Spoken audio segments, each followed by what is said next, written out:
Today we have some wonderful guest here. First, I'm going to introduce Jonathan Freedman. Jonathan, you want to come on up here? Jonathan is over the World Trade Center, Utah. You also might not know, he is also the co-founder of Down East, one of my favorite places, so thank you very much. Kassi is also going to help co-moderate on that one. Kassi is with us at Volcanic Retail. We got Tyler Hells over here from Cozy Earth, just a phenomenal brand that is now in Costco and Nordstrom's and a million other places. They are an incredible brand, and if you haven't tried their sheets, I think your guys' statement is this make everything at least 50% better, and they really are. So I don't even need to talk about how good they are. Monte Deer has probably the coolest name out of everyone up here. Monte is the CEO of Kizik, just a phenomenal brand that we're super stoked on, and we're just getting introduced to this wonderful person who just took over as CEO of Ivy City. Remind us of your name. Kendra Graterri. And Kendra is taking over Ivy City. If you guys aren't familiar with Ivy City Co., it's a booming company in Utah. We went to one of their fashion shows, took one of my daughters recently, and it was like her favorite day of her life. So anyway, we're so grateful that we welcome you to the state. We're excited to have you. All right, well, they're gonna let them begin. I'll get out of your hair.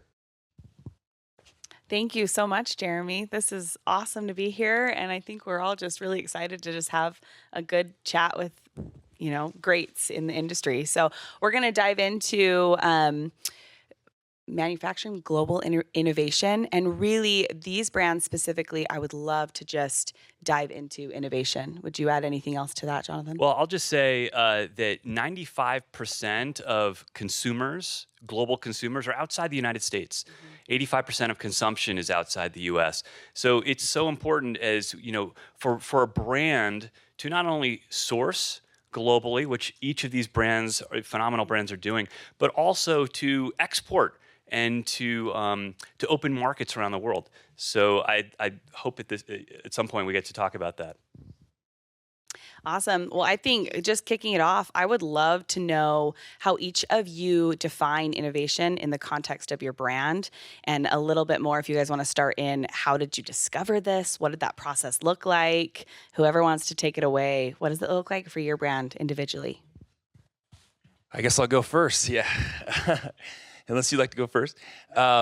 Yeah, at Cozy Earth, we're very obsessed with innovation. I think one thing that when I started the company, it was like, what can we do that would really make a difference and seem different? I think there's a lot of noise in commerce, especially in e-commerce where we're located, where people buy things off the shelf, slap a name on it, and then kind of put it out for sale.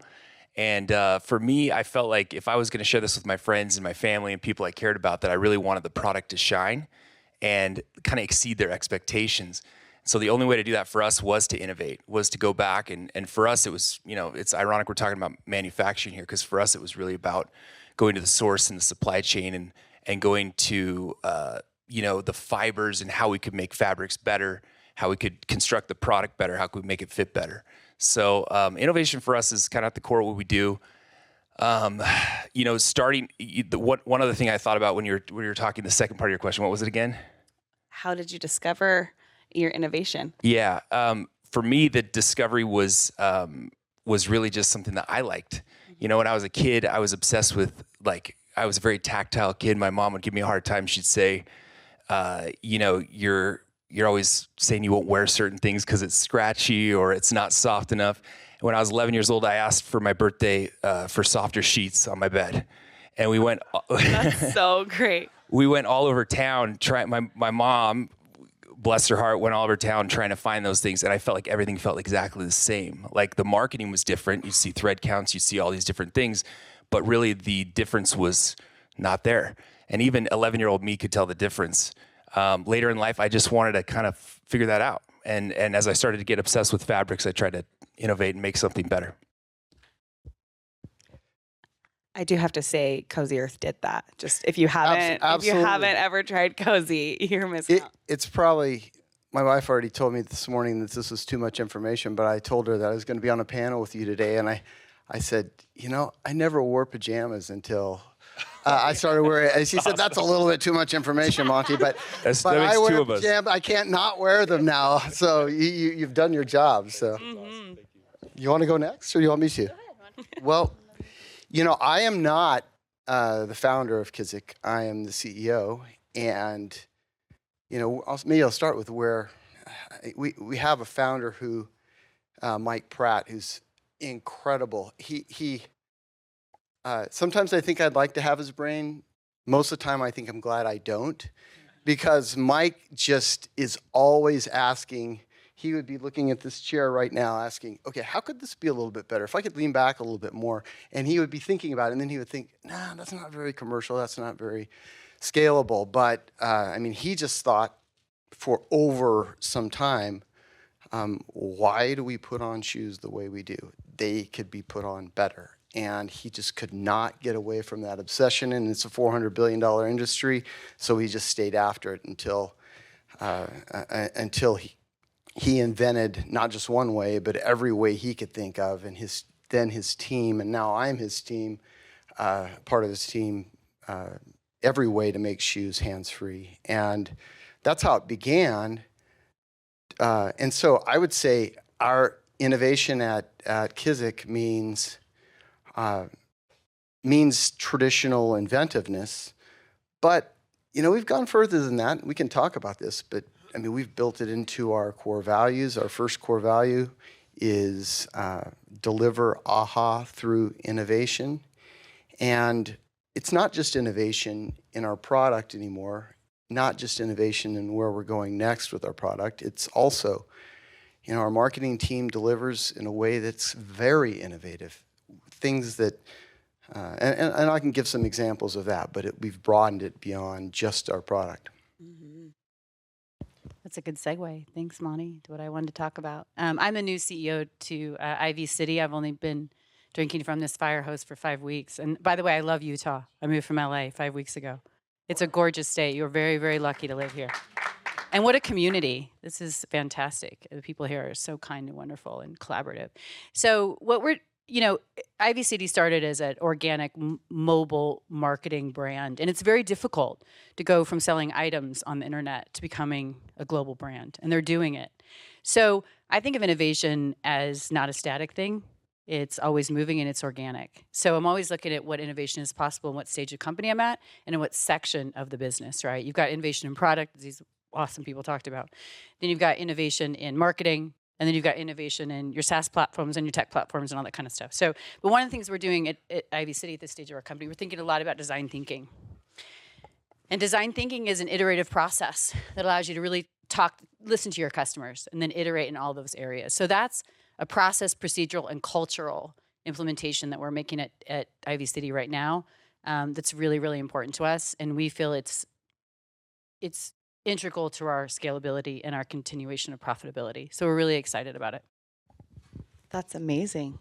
I'll let you jump in. Well, it's what I love about these three brands on stage here is that, you know, these are entrepreneurs that care about design, that care about their supply chain. And as we're talking about manufacturing, I mean, that's really important. I know Tyler, well, whether we're talking about bedding, sneakers, dresses, you know, where they're made and how they're made are important, and that defines your brand in so many ways, right? And I love that each of them have an eye on that supply chain process. I know Tyler was just telling me earlier, and I've read this before, that he hand selects the fibers that are used for the fabric, that are used for the final product, and how it's moved, you know, from around the world to his warehouse here, and then marketed. Right? I own a pair of Kizik sneakers. They are my go-to sneakers.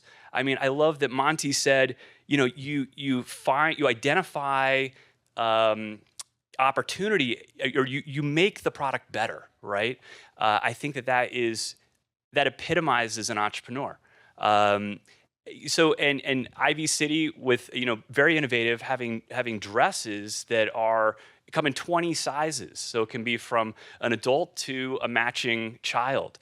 These are all, you know, very marketable concepts. So, But tell me, I'm curious to know, as you're thinking global, you're sourcing around the world, how do you deal with, pitfalls that, fires that you have to put out every day? Tariffs are on everyone's mind. With the incoming administration, we're talking a lot about tariffs. I suspect that some of your products are made in China, or if they're in Vietnam. In the case of Kizik, a lot of the raw materials come from China. And so, how do you navigate some of those challenges? For us, it's all about relationships. So, I told you earlier, I speak Mandarin Chinese. And so that's been very helpful for me as far as with our Chinese partners to, first of all, when I first started, doing this, working with overseas and with manufacturing almost 20 years ago, what I realized was it gave me kind of a gateway into not just the culture, but the people. And you could kind of discuss and find common ground between, us here in the United States and them where they're at. And, in talking to them, you realize kind of what their pains are. It's not just us that have problems, you know what I mean, with tariffs or whatever else. It also causes issues for them. And so, my recommendation always whenever I'm talking to anyone who's making a product overseas is to really see it as a partnership with your manufacturers and the people that you're working with. Because if you know them personally, they know you, they know your kids, they know your hopes and dreams and what you're trying to build, how it works. When you get over there and you're kind of meeting with them, you can say, hey, this is an issue that we're facing together. And how do we get over it together? And that really does change the conversation in my experience. Now, if you're just buying something off the shelf, or, I always say everyone's got an uncle that's been to a Canton fair. Oh yeah, my brother goes out there and, right? They go out there and they shop and they say, hey, I'm going to pick 5 things because they're $5, and then I'm going to sell them here for whatever. And then it goes up to $10, and they didn't plan for that. And so really what we try to do is, again, we're making unique products that we think, are going to surprise and delight the consumer. And our manufacturers in partnership helping us do that. And on top of that, we're planning ahead of time for things like this that might happen, and we're working together through the problem. So I think as tariffs come, Cozy Earth, at least speaking for us, no one's insulated from that kind of a change. And obviously it is inflationary for a lot of people, but we try to, for us, we try to build it in, and we kind of saw it happen 5-6 years ago, already once. And it was like, it felt, as a smaller company, it felt like doom and gloom. But that was when our manufacturers really shined and our relationships really kicked through. And then we could make, more plans as we went forward. So we said, hey, look, what if this happens? What if that happens? And honestly, I've been pleasantly surprised with some of the rhetoric I've heard recently from the administration. You've heard a lot of things, threats and other things like that. Is it leverage? Is it, him trying to, or the administration trying to get, some kind of leverage? I think it's a little bit of both, and it always kind of lands in the middle. But if you have that relationship, you can really negotiate and weather it, I think. Can I dovetail off of that one? Please. Do you mind? I'm jumping my rank here. No, I think it's just really interesting what you had said about relationship, and that's super, super key. I want to just flip to the other side about diversification, which I think is also really important for a company like us. So when you're manufacturing as many categories as we are, we're not making shoes in the same factory they're making dresses, right? So there's an expertise in the global economy that you really, really need to understand. And there's several things that are layered on top of that, and that's speed, quality, and the expertise, right? So every country innately has a different performance in all 3 of those categories. So it's a really fun challenge to understand which countries do what best, and then to leverage those countries for their expertise, their timing, how good are they at, so India, for example, really good at intricate garments, beading, intricacy. Their lead times are extensively longer than China, right? So we're looking at our assortment. We're saying, okay, the diversification of these items, these can go in China because we're going to have a lead time of 3 months, and then we can demand plan accordingly. But for these really specialty items, we're going to have to go to India. The lead time is 9 months. That's not going to work for us. Looking at our demand plan, we can't run our business with that's kind of right. So you're doing these puzzle pieces of diversification that I find to be one of the most fun, challenging, and economically efficient ways to run the kind of crazy business that we're in, right? Mm-hmm. So anyway. I loved your answers, and I would give the same. I'll mention one sometimes when we think about relationships, we think we need to find people who are loyal to us. It absolutely goes both ways. We started at Kizik with a relatively small manufacturer, and it's different when you're making shoes have been made forever in the same exact way. Well, we have a collapsible heel without a solid heel counter. Every shoe in the world has a solid heel counter. And so you might think this is odd, but when we first started, the first 3, 4, 5 times that shoes came back, they came back with a solid heel counter. And we kept saying, no, this is different. And, this small factory, first in China, they found a collaborator factory in Vietnam. They did it with us when we were small. And now as we're growing, we have diversified. We're in 3 different factories now, but we still go back to them because they figured out first with us how to make our shoes. And they know that. They know we're going to be with them. We may grow, but I don't know. I think that they know that loyalty. Also, we've pulled our 3 factory partners together. We have, every 6 months, we have a conference with them, and they actually work together. And it's quite unusual and good to see.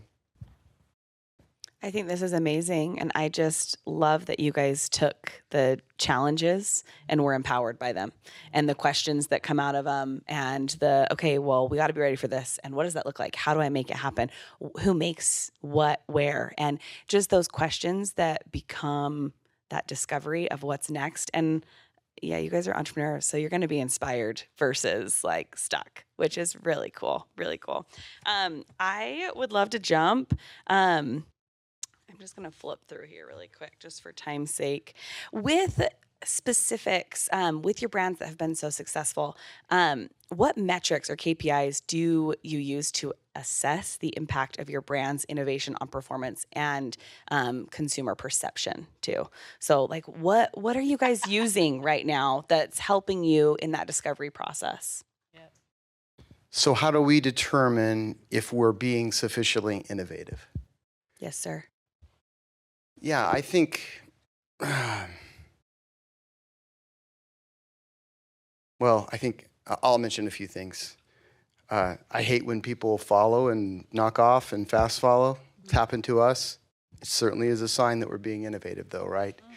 And we sort of look at our innovation in pyramid: good, better, best. The things that we did first in the world were best and amazing. We never had to discount. We never, people would just buy them, and we sold all we could make. Well, when people start to knock off, the things that were best are now good, and we better be figuring out how to make better and best. And so we're always looking and asking. An example is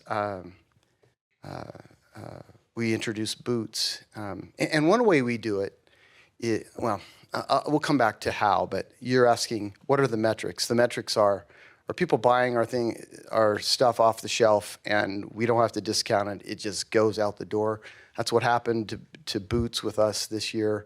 No one else in the world can make boots hands-free, and we can, and people are loving it.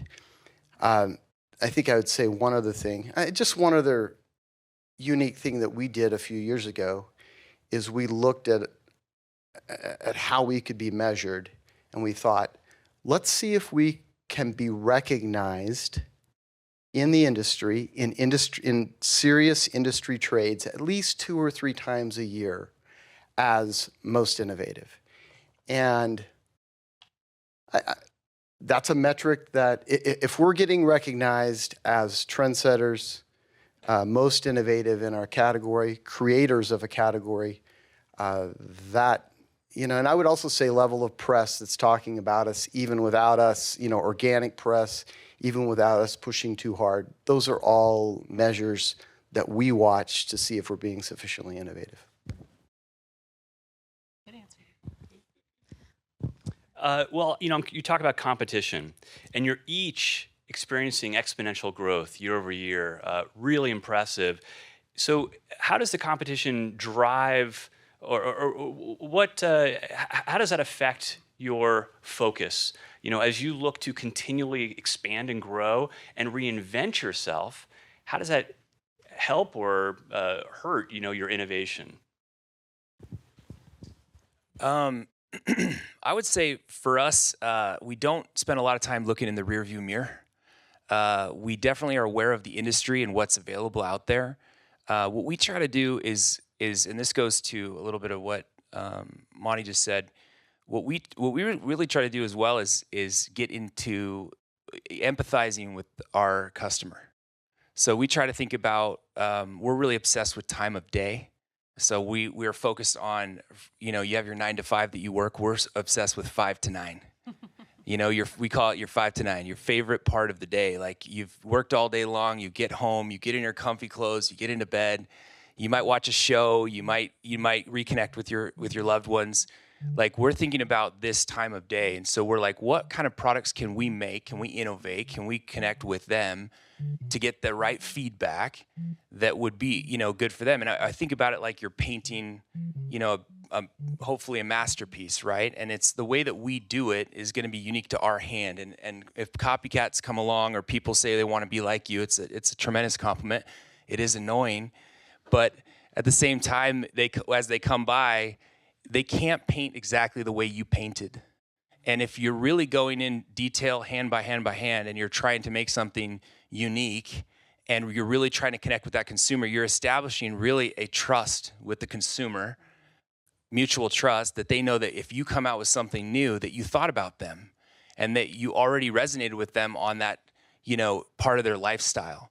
And I think that is a great insulator against competition. And also, it allows you to just focus on what you need to do as a company to continue to innovate and continue to progress, move up. And again, not being set back by those people, right? You guys are looking at the challenge and rising. And I think that that's so amazing.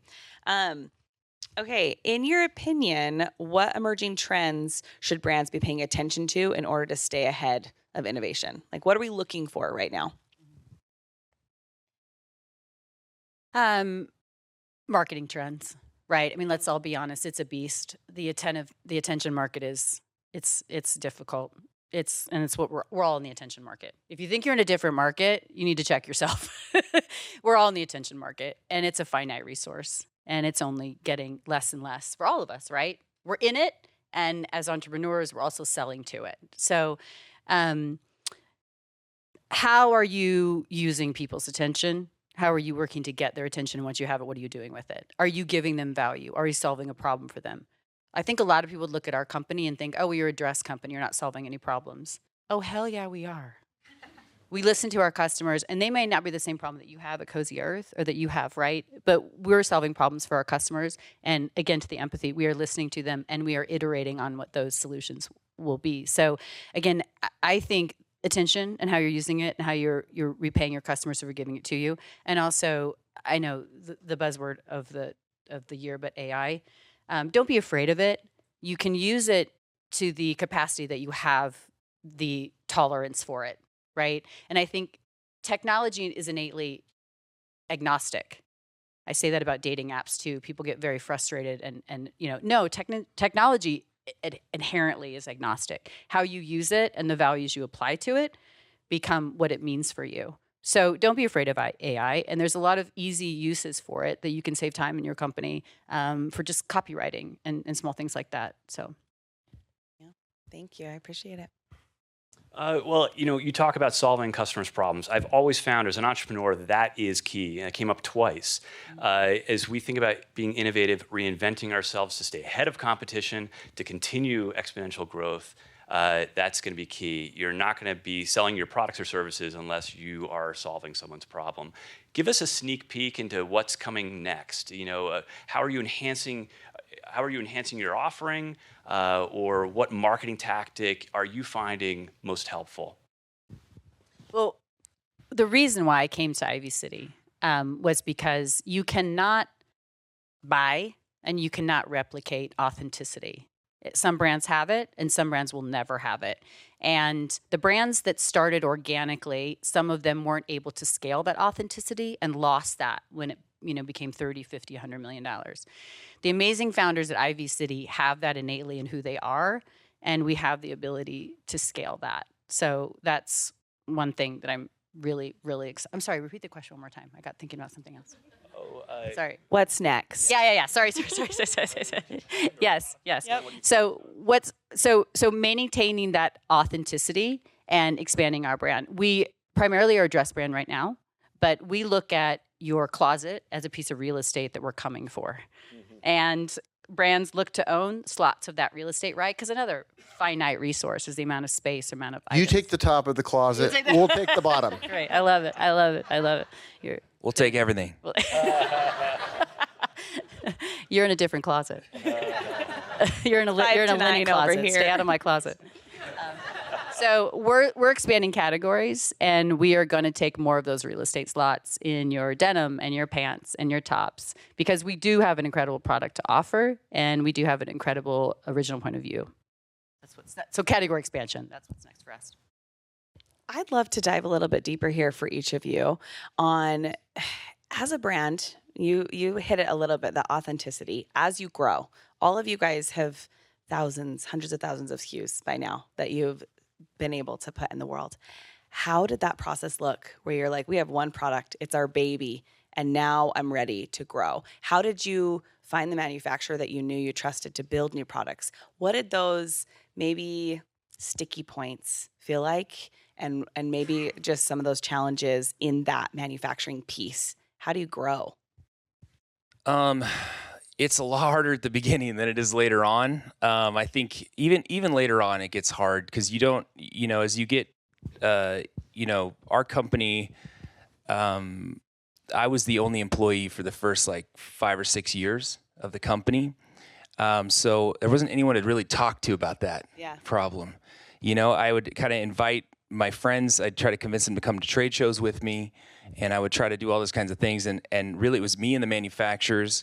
And then it wasn't because I didn't want to work with people. It's because I could not afford to hire people. Mm-hmm. And so as we grew the company and worked through all these problems, what comes next was always in the back of your mind. But really, you have to get a groundswell and a snowball moving to where you can start to generate your own capital, hopefully. I think I'm a big believer in creating a profitable company versus just, infusions of investment all the time. And so for me, it was just trying to get it to that point to where it could have that ability. So one part in capital constraints is you really it forces you to make a really great product, one, and it forces you, second, to have loyalty from the customer, that they trust you, that they'll come back and buy again. That creates that snowball. It sounds very simple, but it's forgotten. I think with a lot of people, they're like, if I just come out with a great idea, or I make an awesome YouTube video, or a really sticky and engaging TikTok, that people are going to just buy a ton of it. But they buy $50,000 worth of your product, and then you have to go buy $100,000. Mm-hmm. And so it's kind of a treadmill that you're working on and growing. So, the way I kind of figured out, at least for Cozy Earth, is, again, we listen to the customer. I was going to 10 trade shows a year for 8 years, and talking hand to hand with the customer. And they were saying, hey, it would be really great if I could wear this too. Not just sleep in your bedding, but I could actually wear it as clothing. And I tried that. It didn't work very well. Sheets don't work good. And so then we had to go into different fabrics, and we met with these different factories. And then we realized, hey, you were saying there's factories that are good at certain things. There's certain countries that are known for certain things and others that aren't. So then you're in Portugal, and then you're in Italy. And you're talking, importing your fabrics from Italy to Portugal. Yeah. So they can sew it. One makes the fabric, one sews. For sure. And so, it's kind of a game of Plinko. You're trying to figure it out but you're constantly, hopefully, receiving feedback from the consumer of what they think and what they want next. I brought a little sample today, if that's okay.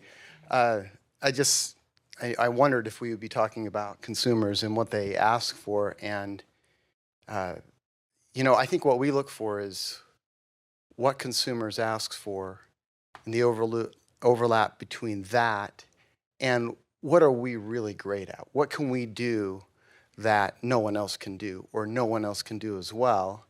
And maybe will you hold this for me? Please. So this was one where we had, thank you, we started with adult shoes, and mothers started asking for shoes for their kids. We started building kids' shoes, and mothers started our customer, our if you want to put a pin in exactly who our center customer is, it's a mother who has children, who has parents, who is buying for others. She started asking for a smaller toddler shoe. So we thought, toddler can't stand up, or an infant can't stand up and put a shoe on. Sometimes, most infants can't stand until they're year and a half old. And so we just started playing with this. It took us so long to build this, but this is what we call, let me pull this out. This is what we call the squeeze it. And we worked on it. And You do your project demonstration. think of you, how many of you have had, I know probably most of us have had that little potato foot that can turn around but the way this works is you just grab it and you squeeze it. Wow. And it pops open, and you put that little potato foot in and you close it. Yeah. And it's a little origami solution at the bottom that's patented, so don't try it. I'm kidding, but this is a solution that came from, it'll come out this year, that came absolutely from consumer insight, something we knew we could do better than anyone else in the world. And knowing your consumer better than anybody else. It's absolutely amazing. Absolutely amazing. Yay!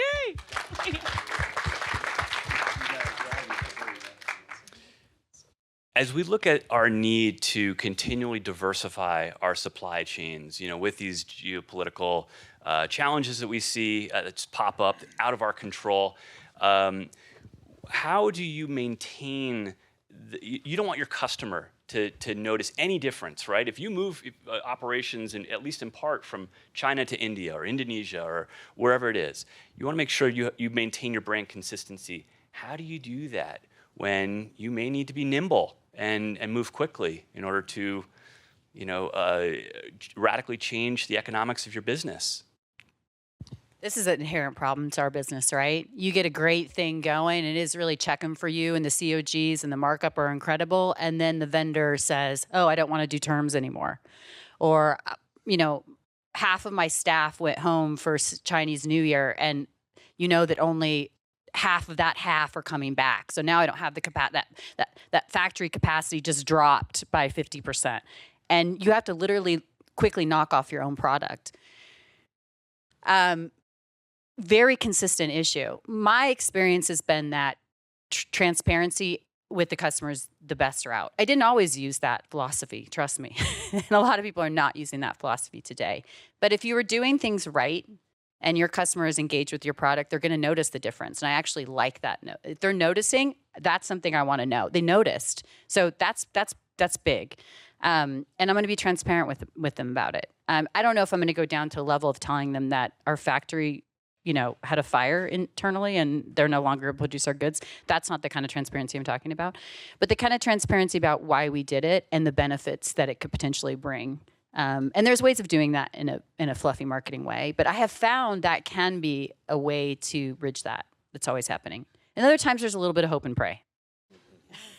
I'd love to piggyback off that question and say checks and balances to make sure, especially for all three of you, product quality for your end consumer. Like, what are things that you have put in place as a brand to make sure that your product is meeting those end consumers? We have a rule at Cozy Earth. If we're going to enter any category, we're in 18 different categories. So we started in bed linens, but we're actually we're equal weight in apparel and bedding and all kinds of different other products. So we're truly trying to build a lifestyle brand. And I think for us, the way we judge quality is we say, okay, if we're going to get into a category, how can we make it 50%, at least 50% better? And it sounds like a qualitative it's more of a qualitative assumption than a quantitative one. But what we do is we'll take, for example, a towel, and we'll say, okay, can we make this better? This is part of our time of day. How would we make it better? And so we buy everything from Louis Vuitton all the way down to the towel that your grandma said was good at Costco or Target. And we say, okay, let's buy all these, let's talk about towels for a few weeks or months. And we put it in and we have a lot of products that we're doing this with. And we feel and we touch and we see and we say, what I don't like about my towel is it's not absorbent enough. It's not big enough. It feels like it should be softer. After I wash it, it gets crusty or it doesn't dry quickly. And there's actually a lot of problems with a very simple inanimate object like a towel. And so then you're like, okay, well, I know this from my experience with fabrics. And we have a lot of experts now in fabrics at Cozy Earth and in fashion. And so we say, okay, let's go out and this is fun. It's a detective work. And we work on it for most of the time, on average, it's about 2 years before we come out with anything. And then there's been times where we've worked 2 years and killed it, that we didn't feel like we could make the contribution. And so I think that right there for us makes it easier for us to know it's got good quality. We're obviously going to wash it, we're going to test it, we're going to try it with all these different people, where we get it to a point we call it our product silo, where we build it from the ground up and we move all the way to the top. But that to us gives us a lot of confidence that it has quality that, not only quality, but quality that they haven't seen before. You start to, whether it's intuitive or express, you start to develop your own standards of what is really great. And we went as far at Kizik today. We have a 0 to 5 standard on hands-free ability standard. How great is the hands-free experience when you step into a shoe? Not to criticize your Chuck Taylors that you're wearing down here, but Converse Chuck Taylors are about the worst. They're 0, -5. Yeah, they're negative. So would Doc Martens be. But we have to continue to ask ourselves, what's our competitor coming with, and are we a 5 out of 5 every time we put a shoe out there? We're doing the same thing you're doing. We just put some numbers to it. So. Kendra, you mentioned authenticity. I think that's so important for as you consider branding. The two of you were brought in by the founders to run the company, right? To be the CEO. They had the original vision for the brand. How do you enhance that, take over and enhance that vision, remaining authentic to the brand and to your customer? A lot of listening, and leave your ego at the door. So really, I believe really good entrepreneurs have a lot of the same a lot of the same personality traits that really good CEOs have. And that is that I'm coming in with a very open mind. I'm doing a lot of listening, and I am letting employees, customers, and founders tell me about the brand. Then I'm taking my expertise for what I know from the market, other experiences I've had that I can bring to the table, and I'm creating a new philosophy and melding all those things together that give us a new car to take. I think the law of diffusion of innovation, right? You start with a scooter, you go to a bicycle, you go to a car, and then you go to a plane. So, I'm thinking about that as I'm coming into any company, and I'm thinking, okay, what stage are they at in the law of diffusion of innovation? What can I add? And how do I maintain the core principles and values of the company by layering on that expertise, that scalability, and all those things that you need from operating and, innovation and expansion to take it to the next place. But if you do not maintain the core values that matter to the founders, and you will lose your customers. And as a result of your customers, your retention will decrease, your CAC will increase, and you will be out of business very quickly. That is what I've learned. You can tell Kendra is a pro. She's done this before. I came in as a first-time CEO. I was Mike Pratt's attorney, and he scratched his head when we talked about whether I should be a CEO, and decided to do it anyway. I don't know, but I just want to agree with you, because the one thing I thought I could do early is put into words what was just oozing out of Mike's pores, And we identified early on in my time, almost 6 years ago, as CEO, what are our core values? And it wasn't the only question we asked, but it was the first question we asked.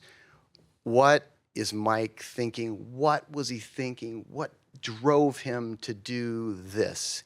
And we found words for those, and it worked. Those core values that came from Mike are our soul that we live by today. So Thank you guys for sharing that. That's amazing. I have one more question, and then I'm just seeing our time. We're going to end it, make sure that you guys have questions if you have them. I think I would be doing a disservice to everyone here if I didn't ask manufacturing. Have there ever been hiccups? Have you ever gotten something delivered and it is not what you pictured or what you ordered? How did you deal with that? Could you still sell it? Could you, all of those questions. Has that happened? No, 100% perfect all the time. I love it. same here. Next question. No. I have launched $1 billion business on that problem. We can talk, it's a different panel, but literally that problem over human products in the industry and what to do with them. Okay. FabFitFun was that. Oh my goodness. I think, so it happens. I think that you get to, all the different variables that are involved in producing, let's say, clothing, for example. It's just and shoes. I mean, it's so technical. And so you're getting into sizing, you're getting into colors, color matching, you're getting into embellishments and all kinds of things that are associated with silhouette and also wearability. And so there's obviously going to be some issues. I would say, it comes back to that relationship that you have with the factory. So if you have issues, that's kind of the next question. Of course, there's going to be things that come down I heard horror stories when I first started doing stuff with overseas. They're like, yeah, you got to be careful. You don't get a container full of peanuts, after you, styrofoam peanuts, and I would be like, oh man, that would be terrible. Like they, basically take advantage of you. But I've never had that issue. I've always found that it's a very symbiotic relationship. They're trying their hardest. And it's just like, it is a game of telephone unless you do it hands-on. So I would say the solution to that for me has been hands-on. It's been going out and eating weird foods and having... It was hard during the pandemic, huh? Oh, hugely difficult. Yeah. And that actually, it slowed us down, to be honest. So being hands-on is a helpful part of that. Also, understanding that like we're going to hold the bag together. So like if something goes wrong, they're going to help you make it right, and they're going to also help shoulder the cost associated with that. The one that you don't have that you can't do much about is time. And so, time becomes like the great asset that you're trying to really solve for. So like the Boy Scouts, be prepared, assume that things are going to go wrong, but, set in redundancies and expectations that can help kind of mitigate it. And you have to be resourceful in your problem solving. I can remember a time during the pandemic that we got some shoes that had been, who's ever heard of this word? Flocked, meaning Like a Christmas tree. Like a Christmas tree on the bottom of the shoe. It was done for customs reasons. It let us qualify for a lower tariff, and they came and they were super flocked, like a Christmas tree.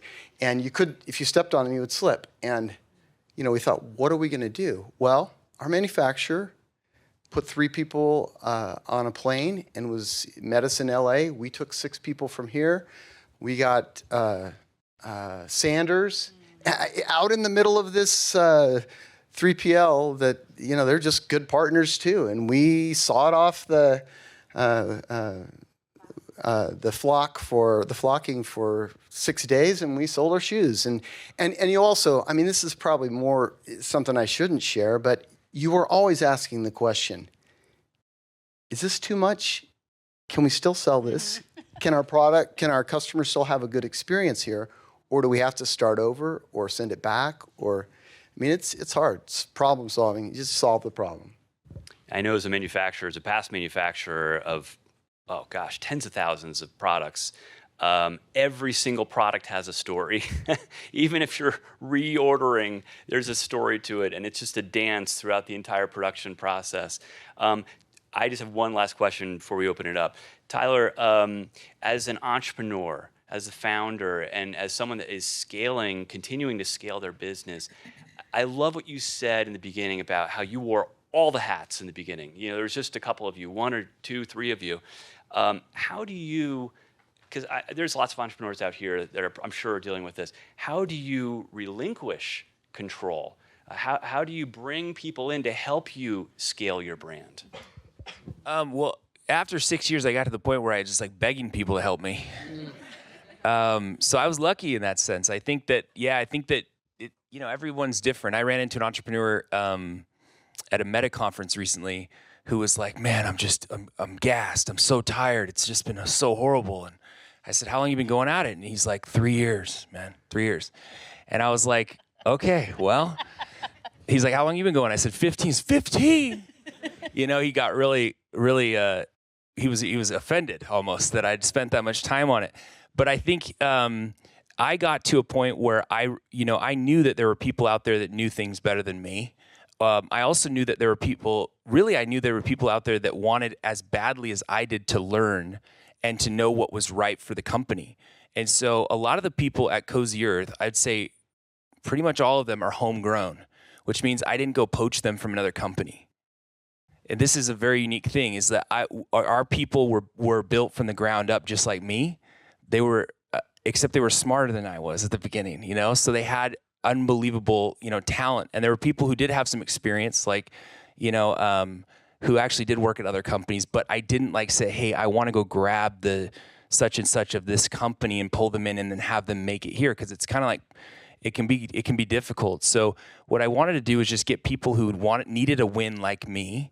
And then I wanted to make sure my personal values were correct, because there's no way that they could get behind my vision unless my intentions with the company were good and that were like something that they could get on board with and would be excited to build and experience. And I knew how fulfilling it was to see these people at these trade shows that were so excited to talk about how much they loved your product. Never gets old. You're actually making them happier. You're making a difference in the world. And I said, I think people, smart people would want to do that for a living. And then we found these people and I kind of made them mini CEOs. And so each of them run their departments. I don't put a magnifying glass over them. I've enjoyed it thoroughly. And now I see myself more as kind of the keeper of the vision, and then also helping, each of them where I can with ideas and experiences that I've had where I can hopefully pepper and make it better. And it's really this ongoing stream of consciousness conversation amongst the company of a bunch of leaders, that kind of grew up in the company. So for me, it wasn't as difficult. I didn't feel like they were pulling something from me. I felt they were relieving me of duty in a lot of senses on stuff that I wasn't as good at. Finding other startup citizens is such a joy, isn't it? Yeah, for sure. Yeah. That's amazing. Thank you all. I would love to just open it up to the floor for the next little bit if people have questions, and I can even walk this mic to you. That might be easiest. Go for it. Thank you all. It's been really insightful. I appreciate all the information you've given us. My question is actually on Kendra's point about us all being in the attention business. And I'd love for you guys to elaborate a little bit, each of you, on what kind of tactics you've used to overcome that, to succeed in that. Well, we're a D2C company and we're a mobile first brand. So we have an incredible on-staff group of content creators. Right? And so that's across all platforms, IG, TikTok, and then we're doing a lot of performance marketing ads, right? So for us, that is one of the major ways that we're looking to vie for that attention. So, and we try not to be too salesy, right? So you'll find a lot of brands online who are just very salesy. That's not going to create engagement for you, and that's not going to build trust for you to buy into our core values. It's going to allow you to understand who we are and for you to buy into our core values and then want to buy our product, is that you relate to the content we're putting out. We are giving you information that's important to you, and we're personalizing our information as much as we can so you feel special when you get it, right? It may have 1 million views, but somehow you looked at and saw yourself in it, right? That's so difficult. It is an art. It is a talent. It is And the way that we're doing that is we're doing a lot of testing. Just like we would test and iterate our products, we test and iterate our content as well. Some things are a total flop. I have several of my amazing founders and content creators in the room right now. And, Mads would tell you, sometimes she puts her heart and soul into and spends a whole day creating a video that just doesn't go anywhere. But we learn just as much from that as we do from something that gets 2 million views, right? So again, it's about making sure that your core values are being communicated, but in a way that it's not the funnel at the top of that's not too short that you can't see yourself in that, right? And then taking that and then making sure I can travel with you from that mobile experience, that content experience, to the website. I'll say attention, the way we did it at Kizik, if you've seen the way we started, we were first. So we were educating a customer on the solution to a problem they didn't really even know they had. And it's not just product that gets copied. Ask Jesse over here. He's my partner in crime for a long time at Kizik. People start saying exactly the same things that you say. Then you have to figure out, okay, what's next for us? How are we going to build our brand in an authentic way? And I think I'll just acknowledge that challenge, that the way we did it was witty education. And we're still after that. What's going to stop the thumb and make people say, oh, I see something I haven't seen before. I wonder if it really works. I'm going to give it a try. What's your tagline? Parenting is hard? Well, we've used that. It's on the box. Yeah, I was going to say, that's good. Parenting is hard. Putting on your child's shoes shouldn't be. It's a nice tagline for these. And if you saw, what is her name, Mallory, in our Momsticle video, she showed that up and down. But yeah, the attention business is hard because it changes over time. For us, it's been very similar. I would say testing is a massive part of what we do, but you need a ton of content. So I remember when I was first getting going, that was what I heard the most is we need more content. We need more content. We need more content to test. And I think we're still saying it today, that we need to be able to try different iterations to be able to tell our story. It's funny because, my dad, who's long since retired, was in the advertising industry. And he was making commercials in the 80s and 90s on television. And that feels like long form now. Mm-hmm. A 30-second, 60-second spot to tell could you imagine having that much time to tell what you have to say to people versus a static image or, a short GIF or something. So you really have to refine your product. And you have to, what I like to do is think about it like, for each product that you have, you have utilities, you have, technical things that are great about it, but how does it make the customer feel? What's the metamorphosis from them using it before and after? That's been a helpful thing for us to be able to depict and, in an aspirational way.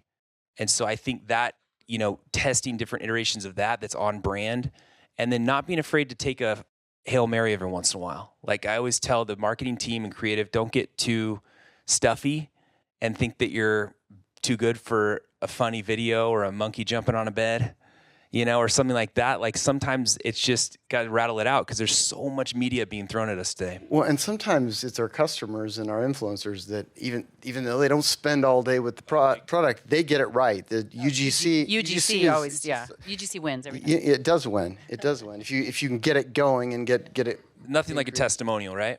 Yeah. Thank you. One back here. Joining the first question with thanks for all your insights. Such celebration for all the sort of hands-on transparency, the values mentions, time for manufacturing. I wondered what it would take for y'all to move your manufacturing to Utah. Well, that's a good question. I've thought about that a lot. I overseas, so I've been to Turkey, Portugal, Bosnia, Italy, Spain, Egypt, China, Vietnam. I mean, I've been to a lot of places and I've seen a lot of factories over these years. I can tell you that most of the factories have less and less people working at them than I've ever seen before. automation is a major thing. And as you move back further in the supply chain, most companies will purchase from a factory that is finishing the product. So, or they'll, honestly, the lion's share of companies will purchase from a trade company. And so the trade company is a conglomerate of numerous factories, right? And so what I did when I went out there is I said, okay, my first question was, why isn't it made here? And the natural answer would be human labor. Well, human labor in, for example, China is very expensive right now. So it's not the reason. If you go back further in the supply chain, a country like China, and a lot of these countries have given huge loans at 0% interest to massive manufacturers and conglomerates to create a gargantuan manufacturing industry that is second to none. And so like one factory I went to makes 1/3 of the world's denim. So it's probably most of the room's denim in here. But that company we went to, and they were doing yarn, right? They were spinning yarn into like a woven fabric. And it was this whole, of the city, there's 2.5 million people in this city. And they said about 80 to 90% of the people in the city work for the factory in some way. Like either ancillary business to support the factories, and this company also made most of the aluminum for Apple. So denim and aluminum.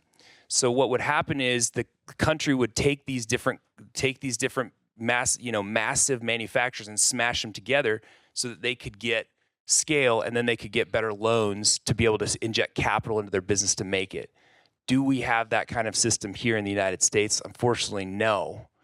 Or fortunately, right? It's a communistic ideal. It's a socialist ideal to try to smash companies together and then pick winners and losers versus the free market doing it. And so we embrace as a country about, 20, 30 years ago, a free market system, but also a global economy. And now we're seeing this with the financial crisis in 2008 when we went down and we had housing issues here in the United States, a major financial crisis with the housing industry. What you saw was the rest of the world suffered immensely, and most of it has not recovered.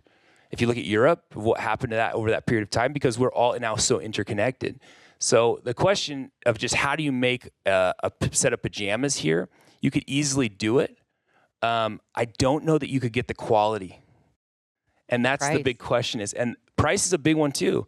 But I think I've seen people, I've been all over LA because we tried to make a bunch of stuff in LA because there's this big scene in LA. But really what you see is really expensive clothes. It's pretty meh is what you end up getting from LA.